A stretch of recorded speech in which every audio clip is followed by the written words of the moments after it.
اعوذ باللہ من الشیطان الرجیم بسم اللہ الرحمن الرحیم نحمده ونستعینه نستغفره ونشکره ونتوسل الیہ ونتوکل علیہ نصلی ونسلم علی خیرته فی خلقه حافظ سره ومبلغ رسالاته سیدنا ونبینا وشفینا ومولانا ومولا الثقلین جد الحسنین بالقاسم محمد وأهل بيته الطيبين الطاهرين المعصومين المظلومين واللعنة الله على أعدائهم أجمعين رب اشرح لي صدري ويسر لي أمري واحلل عقدة من لساني يفقهوا قولي أما بعد فقد قال الله سبحانه وتبارك وتعالى في كتاب مبين وهو أصدق الصادقين وقوله الحق بسم الله الرحمن الرحيم فاقرؤوا ما تيسر من القرآن السلام علیکم ورحمۃ اللہ وبرکاتہ۔ ناظرین، یہ دروس قرآن سے متعلق ہیں اور آج جو آپ کی خدمت میں گفتگو کرنی ہے وہ اہمیت قرآن، اہمیت تلاوت قرآن کے سلسلے میں کتنا زیادہ اس قرآن کی تعلیم حاصل کرنے پر، تلاوت کرنے پر زور دیا جا رہا ہے۔ اور آپ دیکھیں تو رسول کی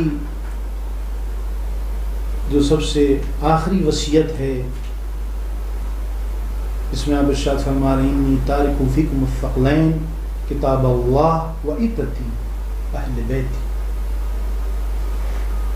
ہم تمہارے درمیان دو گراں چیزیں چھوڑ کے جا رہے ہیں، قرآن اور ایک ہماری عترت، ہمارے اہل بیت ہیں، اور ان سے تم متمسک رہنا، اور ان سے تمسک ہی تم کو نجات بخش ثابت ہوگا۔ اگر ان کو چھوڑ دو گے تو گمراہ ہو جاؤ گے، اور متمسک رہو گے تو حوض کوثر تک یہ تم کو پہنچائیں گے۔ دونوں کو بیان کیا ہے۔ آپ دیکھیں کہ کوئی بھی پرندہ ایک پر سے پرواز نہیں کرتا، بلکہ پرندے کے پرواز کرنے کے لیے دو پر کی ضرورت پڑتی ہے، دو بال، دو پر کی ضرورت پڑتی ہے، جس سے وہ باقاعدہ اڑ سکے، ہے نا؟ تو انسان کے صعود کے لیے اللہ کو کچھ ایسا کرنا چاہیے کہ جو صعود کر سکے۔ وہ کیا ہے؟ وہ یہی ہے، قرآن اور اہل بیت۔ ان دو کے ذریعے وہ صعود کر اڑ سکتا ہے، سعادت کی منزلیں طے کر سکتا ہے، منزل مقصود تک پہنچ سکتا ہے۔ اس لیے کہ قرآن یہ بھی معصوم ہے، یہ بھی پاکیزہ ہے، اللہ کی طرف سے آیا ہے۔ ادھر اہل بیت علیہ السلام بھی معصوم ہے، پاکیزہ ہیں، اللہ کی طرف سے آئے ہیں، اور یہ دونوں جو لے جائیں گے وہ کبھی بھی کجی کا راستہ نہیں ہوگا، کبھی بھی گمراہی کا راستہ نہیں ہوگا، بلکہ یہ وہ راستہ ہے کہ جو صراط مستقیم کا ہے۔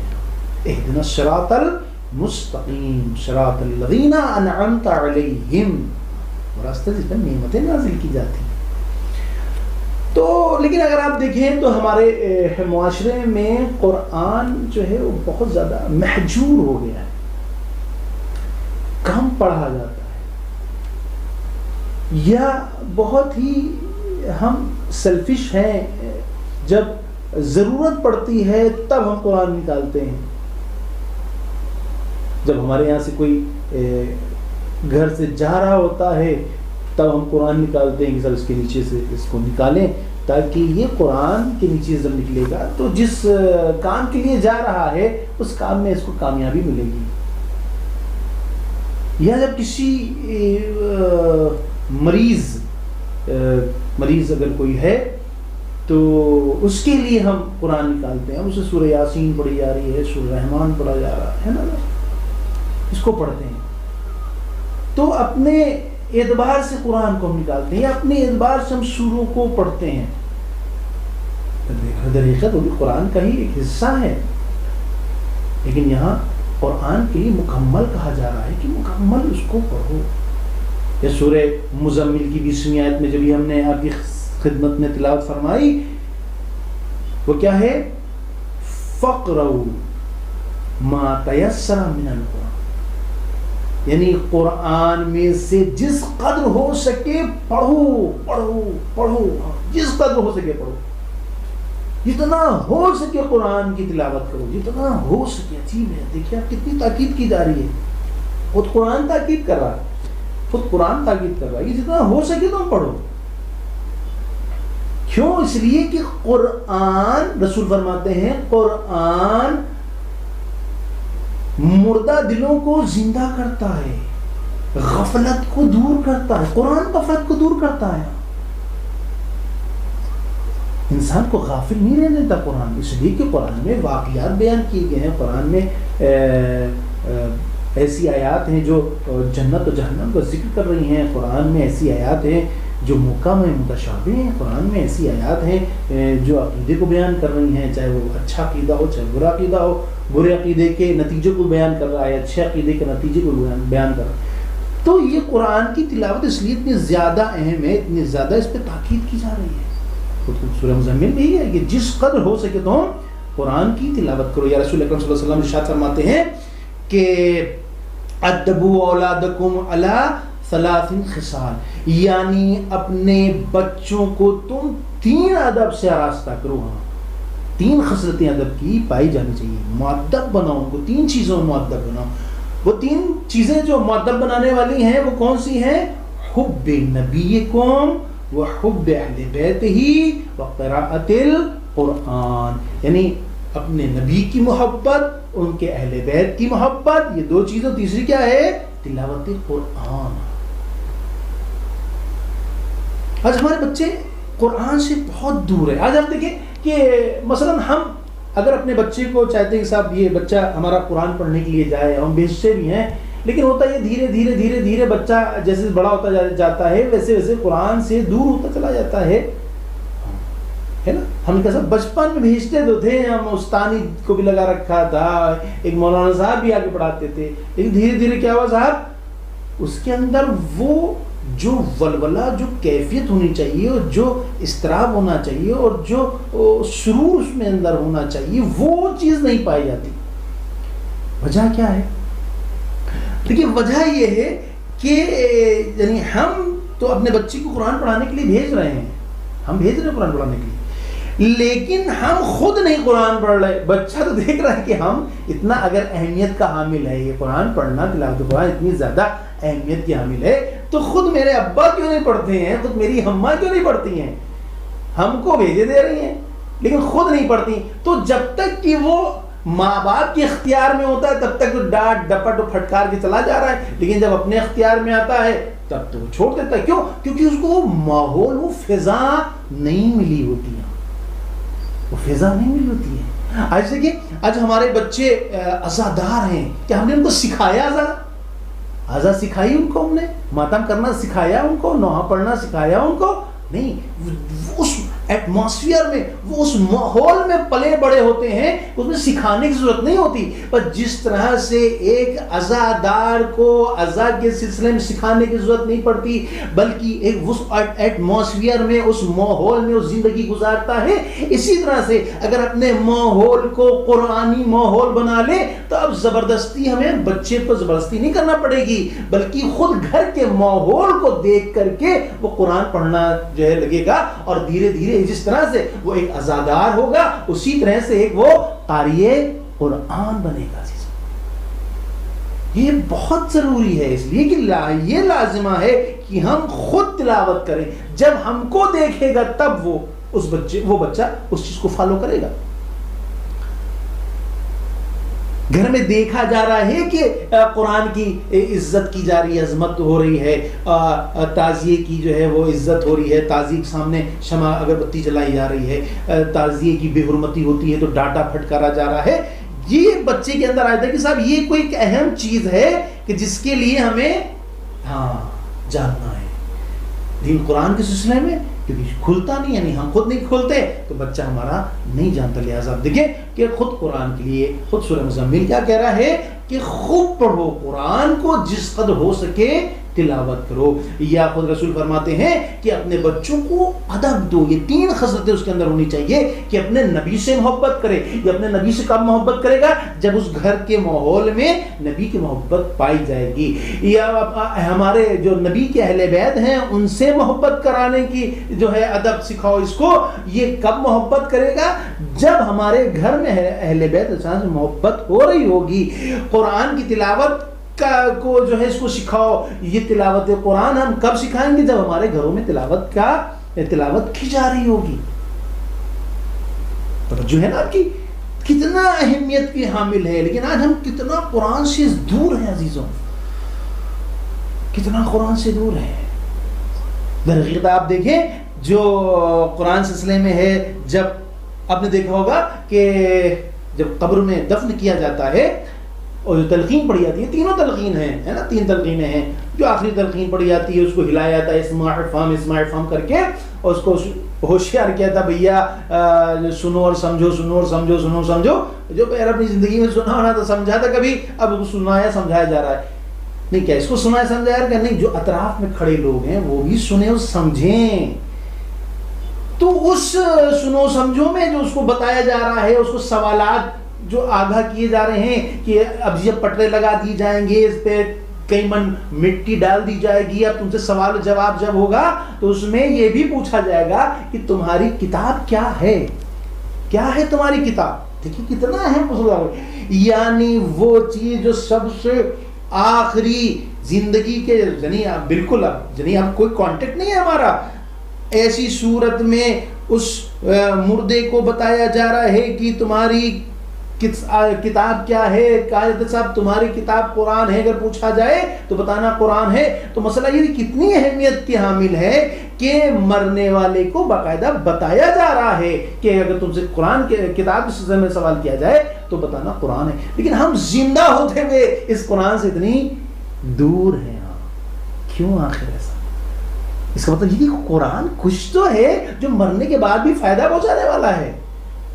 تو کیا وہ قرآن جو مرنے کے بعد فائدہ پہنچائے، کیا وہ زندگی میں فائدہ نہیں پہنچائے گا؟ ہاں نہیں، بالکل پہنچائے گا فائدہ. اس لیے کہ اگر آپ آگے دیکھیں خود رسول اکرم صلی اللہ علیہ وسلم کی حدیث پائی جا رہی ہے کہ حق ولد علی والدے، یعنی باپ پر بیٹے کا حق یہ ہے کہ ان یحسن اسمہ ویحسن ادبہ ویعلمہ القرآن، یعنی بیٹے کا اچھا نام رکھے، بیٹے کو ادب سکھائے، اور تیسری چیز کیا ہے؟ اس کو قرآن سکھائے. جیسے ہی بچہ ہمارے یہاں 2+ اور 3+ کا ہوتا ہے ہم فوراً لگ جاتے ہیں اچھا اسکول کون سا ہے، اسکول بھیجنا ہے، کون سے اسکول بھیجیے، کون سا اسکول اچھا ہے. اسلام اس کو منع نہیں کرتا کہ آپ اچھے اسکول میں نہ پڑھائیں، نہیں ضرور پڑھائیں، لیکن یہ اچھا اسکول یا اچھا کالج اس کو کیا بنائے گا؟ اچھا ڈاکٹر، اچھا انجینئر، اچھا سائنٹسٹ، ہے نا. لیکن کیا یہ کافی ہے اس کے لیے؟ ہاں کافی کہاں ہے، اس لیے کہ یہ تو بس دنیا کے لیے ہے. تو کیا آخرت کے لیے؟ کہ قرآن صرف آخرت کے لیے؟ نہیں صاحب، بلکہ قرآن بھی دنیا اور آخرت دونوں کے لیے ہے. لہٰذا ہم ایک فزکس کے ٹیچر کو اچھے پیسے پہ رکھتے ہیں، اچھی سیلری پہ رکھتے ہیں، لیکن جب ایک قرآن پڑھانے والے کی بات آتی ہے تو ہم سوچتے ہیں کم میں ہی کام چل جائے تو بہتر ہے. جبکہ یہ قرآن معجزہ ہے اور یہ قیامت تک کی چیلنج کر رہا ہے کہ اگر اس جیسی آیات لا سکتے ہو تو لاؤ، اس جیسا سورہ لا سکتے ہو تو لاؤ، اس جیسا کتاب لا سکتے ہو تو لاؤ. لیکن آج تک کوئی قادر نہیں ہے کہ ایسی چیزوں کو لا سکے. کتنی اہمیت حامل ہے کہ ایک باپ پر ضروری ہے کہ اس کا اچھا نام رکھے، اس کو اچھا ادب دے. ہاں اس کا نام اچھا رکھے، یعنی اہل بیت کے نام پر اس کا نام رکھے. بنٹی اور پنو اور اس ٹائپ کے نام نہ ہو اس کے، اس لیے کہ یہ نام اس کے زندگی پر اثر انداز ہوتے ہیں. ایسے نام نہ رکھے. کہ سب نیا نام تھا تو ہم نے صاحب رکھ لیا، کیسا قرآن سے نام نکلا دکن دکا تو دکن دکا نام رکھ لیا نا، بلکہ اچھا نام کیا ہے؟ علی، فاطمہ، حسن. اور جب نام رکھے باقاعدہ قصد کرے پروردگارہ یہ نام ہم تیرے اس حبیب کے نام پر رکھ رہے ہیں، یہ تیرا تجھ سے سب سے زیادہ محبت کرنے والا ہے میرے معبود. ہمارے بچے کے اندر وہ اوصاف آ جائیں. ادب سکھانے کی بات ہو رہی ہے. ادب کب سکھائیں گے؟ جب ہم خود مؤدب ہوں گے تبھی تو ادب سکھائیں گے. ہم خود مؤدب نہیں گے، ہم بدتمیزی سے بات کریں گے تو میرا بیٹا بھی بدتمیزی سے بات کرے گا. ہم تو تڑاک سے بات کریں گے میرا بیٹا بھی تو تڑاک سے بات کرے گا. لیکن ہم آپ جناب سے بات کریں گے تو ہمارا بچہ بھی آپ جناب سے بات کرے گا، ہے نا. تو اچھا نام ہونا چاہیے، اچھا ادب سکھائیں اس کو اور قرآن کی تعلیم دیں. آج ہم ماں باپ سب کچھ دیتے ہیں، ہم اچھا کپڑا دے رہے ہیں، ہم اچھا کھانا کھلا رہے ہیں، ہم اچھا ماحول دے رہے ہیں، ہم سب کچھ اچھا کر رہے ہیں، لیکن کیا یہ قرآنی گوشہ خالی تو نہیں رہ گیا ہے کہ اپنے بچے کو وہ چیز نہیں دے رہے کہ جو اصل روح کی تقویت کے لیے ہے، وہ جو ایمان کی تقویت کے لیے ہے، وہ جو اہل بیت کی محبت کی تقویت کے لیے ہے، وہ کیا ہے؟ قرآن. ایسا نہ ہو کہ ہم قرآن سے بالکل اپنے بچے کو دور رکھیں اور کل جب مر کے جائیں تو اللہ ہم سے سوال کرے یہ بتاؤ کہ تم نے کیا کرا، تو ہم کہیں ہم نے بچے کو ڈاکٹر بنا دیا، انجینئر بنا دیا، اتنے اس کے گھر، اتنی گاڑیاں. قرآن ایسا نہ ہو کہ ہمارے آنکھیں جھک جائیں کہ قرآن تو ہم نے سکھایا ہی نہیں اس کو، ہے نا. اب دیکھیں کتنا اہم مسئلہ ہے قرآن.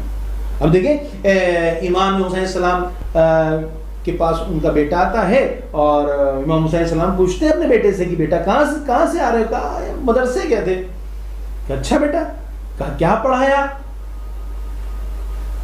کہا میرے استاد نے پڑھایا بسم اللہ الرحمن الرحیم الحمدللہ رب العالمین الرحمن الرحیم مالک یوم الدین ایاک نعبد و ایاک نستعین اهدنا الصراط المستقیم صراط الذین انعمت علیہم غیر المغضوب علیہم ولا الضالین.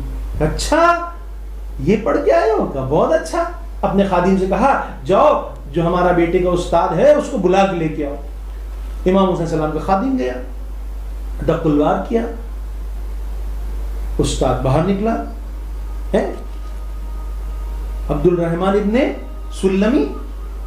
جب باہر نکلا تو کہا کہ آپ کو آقا نے بلایا ہے. وہ گھبرا جاتا کہ ارے کیا ہو گیا؟ میں نے تو آج بچے کو، امام حسین علیہ السلام کے بچے کو قرآن سکھایا تھا، بسم اللہ الرحمن الرحیم سورہ حمد سکھائی تھی، کیا ہو گیا؟ کوئی میں نے غلطی کر دی؟ کیا ہو گیا؟ آخر امام نے کیوں بلایا ہے؟ بہرحال وہ بیچارہ آیا امام کے پاس، سلام کیا. امام نے کہا کہ تم نے ہمارے بیٹے کو آج قرآن کی تعلیم دی. وہ کہتا ہے یا ابن رسول اللہ، جی آج میں نے بسم اللہ اور سورہ حمد کو اس کو سکھایا. دیکھیں امام 1000 دینار جو سونے کے تھے وہ عطا کرتے ہیں. 1000 دینار. بچے کو پڑھایا کیا ہے؟ سورہ حمد، بسم اللہ الرحمن الرحیم سے آخر تک سورہ حمد. سورہ حمد پڑھایا اس بچے کو امام حسین السلام کے. دے کیا رہے ہیں اس کو؟ اس کے عوض میں 1000 دینار، وہ بھی سونے کے. 1000 میٹر کپڑا، یا بعض روایتیں ہیں کہ 70 کپڑے، 70 لباس یا 1000 میٹر کپڑا. اس کے بعد فرماتے ہیں اپنا منہ کھولو.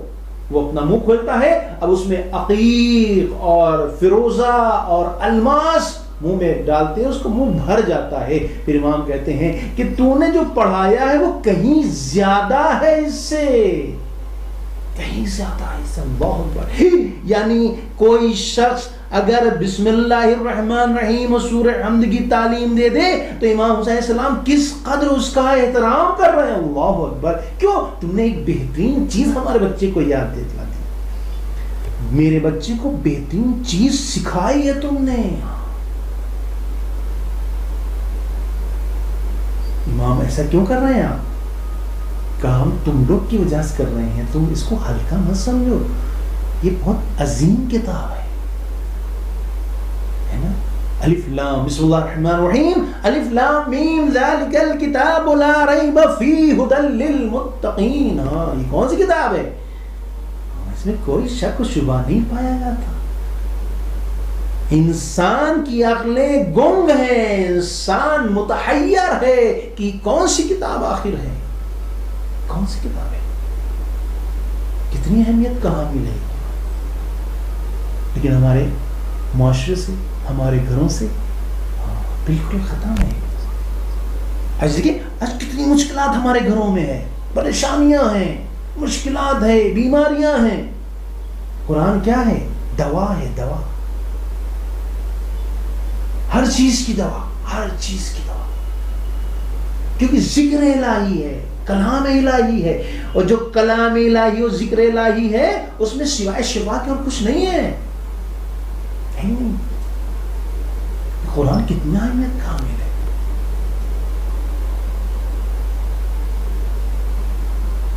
ایک شخص امام علیہ السلام کے پاس آیا، اس کا ہاتھ ٹوٹا ہوا تھا.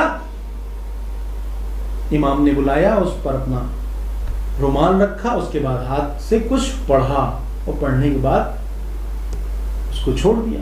جو ٹوٹا ہاتھ تھا جڑ گیا. وہ کہتا ہے مولا آپ نے کیا کیا تھا؟ کہا چھوڑو کچھ نہیں، جانے دو، جاؤ تو. کہ نہیں مولا بتائیے تو. کہا سورہ حمد کی تلاوت کی تھی. یعنی سورہ حمد کی تلاوت کرنے سے ہاتھ اس کا جڑ گیا. اللہ اب کتنی اہمیت کا حامل ہے قرآن. اور عجیب ہے، عجیب روایت دیکھی میں نے. روایت یہ تھی کہ اگر کوئی شخص قرآن پڑھنا شروع کرتا ہے نا، مطلب شروع کرتا مطلب کہ اس نے قرآن پڑھا ہی نہیں تھا. ایک زمانہ ہو گیا، یعنی اب یا تو وہ اس کی مصروفیت تھی بہت زیادہ، وقت نہیں تھا اس کے پاس، بزنس میں بزی تھا، سب تھا، یا مثال طور کے اوپر وہ بیمار تھا، یا کوئی اور کاموں میں ایسا تھا کہ وہ قرآن نہیں سیکھ سکا. لیکن ایک ایسے عمروں میں آیا جہاں بڑھاپا آ گیا ہے، اس کے اوپر آری ہو گیا. اب یہ کہ وہ سب چاہتا ہے قرآن سیکھنا. اطلبوا العلم من المہد الی اللحد، کوئی قید نہیں اسلام میں. علم حاصل کرو گہوارے سے قبر تک. جو حدود معین کیے ہیں وہ کیا ہے؟ گہوارے سے، یعنی ماں کے آغوش سے کب تک؟ قبر تک. قبر میں تبھی تو علم دیا جاتا ہے، اس کو ہلا کر کے اسماعیل فہم سنو اور سمجھو بھائی. ہاں یہ سنتا بھی اور سمجھتا بھی. روایت کہتی ہے کہ بعض روایتیں میں ہے کہ اس کے روح جو ہے وہ سینے تک آ جائے گی، بعض روایتیں ہیں کہ کمر تک آتی ہے. یہ سنتا بھی اور سمجھتا بھی ہے، سب ہوتا ہے اس کے ساتھ. لیکن مسئلہ یہی ہے کہ اگر یہ قرآن سے زندگی میں وابستگی رکھتا تھا تبھی تو بتا پائے گا وہاں قرآن ہے یہ. لیکن اگر وابستگی نہیں رکھتا تھا تو کیسے بتا پائے قرآن ہے نا. تو مثلا کتنی اہمیت کا حامل ہے، کتنی اہمیت کا حامل ہے یہ قرآن. اب دیکھیے روایت کیا کہتی ہے؟ روایت کہتی ہے من قرأ القرآن فہو شعب مؤمن. اگر کسی نے قرآن پڑھا اور وہ جوان مومن تھا، یعنی جوان لڑکا ہے، مومن ہے لیکن جوان ہے، تو اب کیا ہوگا؟ اخلط القرآن بلحمہ ودمہ، یعنی یہ قرآن اس کے گوشت میں مخلوط ہو جائے گا، اس کے خون میں مخلوط ہو جائے گا. پھر آگے روایت کیا کہتی ہے؟ وَجَعَلَ اللَّهُ عَزَّ وَجَلَّ مَا السَّفَرَةِ الْكِرَامِ الْبَرَرَةِ. یعنی مولا علیہ السلام فرماتے ہیں کہ اگر کوئی جوان لڑکا قرآن کی تلاوت کرتا ہو مستقل تو یہ قرآن کی آیات اس کے گوشت اور خون میں مخلوط ہو جاتی ہیں، اور اللہ عز و جل اس کا اکرام کرتا ہے. یعنی جو فرشتے ہیں، فرشتے کی اتنا اس کا اکرام ہوتا ہے. وَكَانَ الْقُرْآنُ جزیر عنہ یوم القیامہ، اور یہ قرآن قیامت کے دن اس کا نگہبان بن جائے گا. اللہ اکبر. کیا ہوگا؟ یہ قرآن اس کا نگہبان بن جائے گا. کب؟ جب مستقل قرآن پڑھتا. دیکھ کتنا خوبصورت حدیث ہے کہ یہ قرآنی آیات اس کے خون میں، اس کے گوشت سے مخلوط ہو جائیں گی. جوان لڑکا ہے. اب سوچیے بچپن سے قرآن اگر یہ سیکھ رہا ہے بچپن سے تو کیا حالت ہوگی اس کی. اور پھر یہ نہیں اللہ اس کو عزت و اکرام دے گا. ابھی قیامت کے دن آپ سے دیکھیں قیامت وہ ہولناک ماحول جہاں پریشانیاں ہوں گی, جہاں ایک دوسرے کی پرسان حال کوئی نہ ہوگا, وہاں یہ قرآن اس کی محافظت کرے گا, محافظت کرے گا. یہ شہزادی فاطمہ زہرا علیہ السلام فرماتی ہیں کہ قارئ الحدید وَإِذَا وَقِعَتْ وَالرحمن يدعى في الملكوت السماوات ساکن الفردوس. یعنی جو شخص سورہ حدید کی تلاوت کرے, سورہ واقعہ کی تلاوت کرے, سورہ رحمان کی تلاوت کرے, اس کو ملکوت سماوات میں آواز دی جائے گی, بلایا جائے گا اور یہ جنت کا ساکن قرار پائے گا. سورہ حدید, سورہ واقعہ اور سورہ رحمان. کی خود سورہ واقعہ کے لیے بیان کیا گیا ہے کہ سورہ واقعہ اگر سونے سے پہلے تلاوت کی جائے تو اللہ اس کے رزق میں اضافہ کر دے گا, اللہ اس کے رزق میں اضافہ کرے گا. دیکھ کتنی اہمیت کے حامل ہے قرآن. لیکن آج ہم قرآن سے کتنا دور ہیں عزیزوں, کتنا دور. یہی قرآن زندگی میں کام آنے والا ہے, یہی قرآن موت کے بعد کام آنے والا ہے, یہی قرآن جو ہے وہ محشر میں کام آنے والا ہے, یہی قرآن جنت میں کام آنے والا ہے. یہ لیکن ہم قرآن سے کتنا دور ہیں, ہے نا. ایک ضرور مثل ہے فارسی کی کہ کبوتر با کبوتر باز با باز کند ہم جنس با ہم جنس پرواز. یعنی کبوتر کبوتر کے ساتھ اور باز باز کے ساتھ جو ہے وہ پرواز کرتا ہے. یعنی دوست کبھی کبوتر باز کے ساتھ پرواز نہیں کرتا, اڑتا نہیں ہے. کیوں؟ کیونکہ یہ ہم جنسیت نہیں ہوتی ان دونوں کے درمیان, ایک جہتی نہیں ہوتی. یعنی قرآن سے متمسک ہونے کے لیے اس کو بھی ویسے ہی بننا پڑے گا, اسی طرح بننا پڑے گا. قرآن پاکیزہ ہے تو خود بھی ہے, اس کو پاکیزگی لانا پڑے گی. اگر وہ پاکیزہ نہیں ہے تو کبھی بھی اس کے قریب قرآن قریب نہیں جا سکتا. جیسے آپ دو میگنیٹ کو اپوزٹ میں لا کر کے ایک دوسرے کے ساتھ رکھیں تو کبھی بھی وہ میگنیٹ آپس میں چپکیں گے نہیں. کیوں؟ کیونکہ وہ اس پلس میں ہے, یہ مائنس میں ہے, اور یہ دونوں ایک دوسرے سے کیا کریں گے, دونوں پلس میں ہیں یا دونوں مائنس میں, یہ دونوں ایک تو ریپل کریں گے, ایک دوسرے کو دھکا دیں گے ہٹانے کا. ہاں یہی جو ہے پاکیزگی اور نجاست کا مسئلہ ہے. اگر دونوں پاکیزہ ہیں تو پھر فٹ سے مل جائیں گے, دونوں نجس ہیں تب بھی فٹ سے مل جائیں گے. ایک پاکیزہ اور ایک نجس ہے تو پھر ملنا مشکل ہے. اس لیے ضروری یہ ہے کہ ہم قرآن کے نزدیک آنے کے لیے اللہ سے ہم دعا یہی کریں گے, پروردگارہ میں پاکیزہ بنا تاکہ ہم قرآن سے متمسک ہو سکیں. اجباری طور پہ قرآن نہ پڑھیں ہم, نہیں صاحب چونکہ ہم سورہ واقعہ اس لیے پڑھیں گے کہ ہمیں رزق میں اضافہ ہو, نہیں اس لیے نہیں پڑھیں ہم. قصد یہ نہ ہو کہ ہم اسی وقت وجہ سے پڑھ لیں, نہیں, بلکہ اس لیے کہ یہ سورہ واقعہ ہمیں اللہ تک لے جانے والا ہے, ہمیں برکات دینے والا ہے. چونکہ روایات میں آیا ہے, چونکہ اہل بیت صلی اللہ علیہ وسلم نے فرمایا, لہٰذا ہم سورہ واقعہ پڑھیں. اور پروردگار صرف سورہ واقعہ نہ پڑھیں بلکہ ہم دوسرے سوروں کی بھی تلاوت کرنے کی ہمیں توفیق دے تاکہ ہم دوسرے سوروں کی تلاوت کر سکیں اور قرآن کو مکمل کر سکیں. اور جب قرآن مکمل ہو تو باقاعدہ جشن منایا جائے کہ ہمارے بیٹے یا بیٹی نے قرآن کو مکمل کیا ہے. آج ہم دنیا بھر کے جشن مناتے ہیں لیکن ہم نے آج تک کبھی نہیں دیکھا کہ صاحب یہ قرآن ختم ہوا ہے, ختم قرآن کا جلسہ ہو رہا ہے. آج جو ہے ختم قرآن کی محفل ہو رہی ہے. صاحب اس بچے نے قرآن کو ختم کیا ہے, اس بچی نے قرآن کو ختم کیا ہے.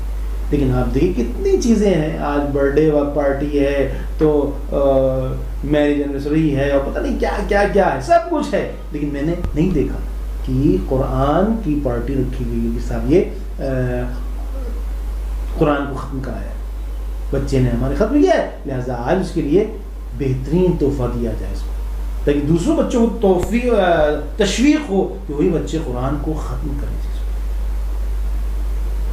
اس لیے چونکہ ہماری نگاہیں مادی ہیں لہٰذا قرآن میں وہ چیزیں جو قرآن مانوی چیزوں کو بتانا چاہتا ہے جبکہ قرآن وہ ہم کو نظر نہیں آ رہی ہے. ہم سوچتے ہیں قرآن پڑھ کر کے ٹائم ہمارا جا رہا ہے، در حقیقت قرآن پڑھ کر کے ہی ہمارے وقت میں برکت ہونے والی ہے۔ لہٰذا ضروری یہی ہے کہ ہم اپنے آپ کو آمادہ کریں، اور آمادہ کرنے کے ساتھ ساتھ اپنے آپ کو تیار کریں قرآن کی تلاوت کے لیے۔ اس گھر کے ماحول کو ایسا بنائیں، یا بعض باتیں کہتے ہیں نور بیوتکم بتلاوت القرآن، اپنے گھروں کو تم تلاوت قرآن کے ذریعے منور کرو۔ آج ہم ہر چیز سے منور کرنے تیار ہیں، ہے نا، ٹیبل لیمپ نیا لے کر کے آئے ہیں، LED لگی ہوئی ہے، سب دنیا بھر کا، لیکن ہم جو اپنے گھر کو منور نہیں کر رہے ہیں وہ قرآن ہے۔ یہ جو لائٹ ہے، یہ جو نور ہے، یہ مجازی نور ہے، یہ جب تک جل رہا ہے اس کا ختم۔ لائٹ نہیں ہے، یہ نہیں جلے گا، یہ لائٹ اس کو نہیں ملے گی، کرنٹ نہیں ملے گا، نہیں جلے گا۔ لیکن قرآن وہ نور ہے کہ جو تمام غلاظتوں کو، تمام کثافتوں کو، حتیٰ شیاطین کو، اجنہ کو بھگا دیتا ہے۔ یہ وجہ ہے کہ بعض روایتیں کہتی ہیں کہ جو شخص اپنے گھر میں مستقل آیت الکرسی کی تلاوت کرتا رہے، یقین جانے اس کے گھر میں کبھی بھی شیطان یا اجنہ نہیں آ سکتے۔ روایتیں یہی بیان کرتی ہیں۔ لہٰذا انشاءاللہ گفتگو اور مزید آگے رہے گی قرآن کے ہی سلسلے سے، لہٰذا بات یہاں تک پہنچتی ہے کہ ہم اس چیز کو سمجھیں اور عمل کریں، اور کوشش کریں کہ اپنے جو گھر کا ماحول ہے اس کو قرآنی ماحول میں ڈھالیں، تاکہ جب امام زمانہ آئیں تو وہ ہمارے گھر میں بے جھجک آ سکیں۔ اس لیے کہ قرآنی ماحول ہوگا تو پاکیزہ ماحول ہے، اور پاکیزہ ماحول میں ہی امام آئیں گے، نجس ماحول میں امام نہیں آئیں گے۔ جب قرآن نہیں پڑھا جائے گا تو سیدھی بات ہے کہ نجاستی ہوگی، پاکیزگی نہیں ہو سکتی، جیسے کہ خود روایت کہہ رہی ہے کہ نور بیوتکم بتلاوت القرآن، اپنے گھروں کو منور کرو، روشن کرو قرآن کی تلاوت سے۔ اور یہ آج کے ایام جو چل رہے ہیں یہ بہترین ایام ہیں۔ روایت میں ہے کہ جو شخص ایک آیت کی تلاوت فرمائے ماہ مبارک رمضان میں، گویا ایک ختم قرآن کا ثواب ہے۔ لیکن ایک وہم ڈال دیا گیا ہے لوگوں کے درمیان، اتنے فون اور اتنے میسج آتے رہتے ہیں کہ مولانا صاحب یہ بتائیے کہ اب قرآن ماہ مبارک میں شروع کر دیا ہے تو ختم کرنا ضروری ہے؟ تو اس بہانے لوگ قرآن نہیں پڑھتے کہ ماہ مبارک رمضان میں اگر قرآن ہم پڑھ رہے ہیں تو ہم کو پڑھنا ہی پڑے گا، ختم کرنا پڑے گا۔ درحقیقت ایسا کوئی روایت نہیں پائی جاتی ہے، بلکہ تاکید کی گئی ہے کہ اگر دوسرے ایام میں نہیں پڑھ سکتے اس ایام میں ضرور پڑھو، ضرور پڑھو، اس لیے کہ ایک آیت کا ثواب ایک ختم قرآن کے برابر ہے، لیکن دوسرے ایام میں وہی ایک آیت کا ثواب ایک آیت کے برابر ہے۔ یا قل اللہ کو 3 مرتبہ پڑھنے کے اوپر ایک قرآن کا ثواب ملتا ہے، لیکن یہاں ایک آیت کا ثواب۔ لہذا ہم ان ایام میں قرآن کی خوب تلاوت کریں، اپنے گھروں میں بچوں کو تلاوت قرآن سے آگاہ کریں، ان کو تعلیم دیں، تاکہ ہمارا معاشرہ ایک قرآنی معاشرہ بن سکے۔ اور مہدوی سماج کی تشکیل ہی اسی پر مبنی ہے کہ قرآنی تعلیمات کو جہاں عام کیا جائے گا وہی مہدوی سماج کہلائے گا، جہاں تعلیمات اہل بیت کو عام کیا جائے گا وہی مہدوی سماج ہے۔ مہدوی سماج کوئی ہٹ کے نہیں ہے، کوئی الگ کی چیز نہیں ہے، بلکہ مہدوی معاشرہ، مہدوی کلچر، مہدوی ثقافت یہ وہی ہے جو قرآنی ثقافت ہے، جو اہل بیت کی ثقافت ہے، جو شہزادی فاطمہ زہرا سلام علیہ کی ثقافت ہے، وہی مہدوی ثقافت ہے۔ اور یہ کیسے ہوگا؟ یہ ہمیں انہی طریقوں سے اپنے آپ کو آراستہ کرنا پڑے گا۔ ہمارے گھر جب قرآنی تعلیمات سے آراستہ ہوں گے، اہل بیت کی تعلیمات سے آراستہ ہوں گے، تو پھر امام کے ظہور میں کوئی اڑچن نہیں آئے گی۔ اور امام کے ظہور میں جو مشکل ہے وہ یہی ہے کہ ہم نے اپنے آپ کو آمادہ نہیں کر رکھا۔ امام آئیں گے تو کس کے اٹھائیں گے پھر؟ کہیں ہمارے چاہنے والے تو نہیں ہیں نا۔ لہٰذا کوشش ہم یہ کریں کہ ہم اپنے آپ کو قرآن سے، اس کی تعلیمات سے آراستہ کریں۔ وآخر الدعوانا ان الحمد للہ رب العالمین، اللہم صلی علی محمد وعلی محمد وعجل فرجہم۔ اور دیگر توفیق دے ہم سب کو کہ ہم سب قرآنی تعلیمات سے آراستہ ہوں، ہماری نسلیں قرآنی تعلیمات سے آراستہ ہوں، اور معبود کبھی بھی کسی بھی موقع پر ہم قرآن کے ساتھ قرآن کو نہ چھوڑیں، کسی بھی لمحے مستقل قرآن سے ہم وابستہ رہیں، اور جب بھی کوئی اضطراب آئے ہم قرآن کے ذریعے ہی اس مشکل کو انشاءاللہ حل کریں۔ اللہم صلی اللہ علیہ وسلم۔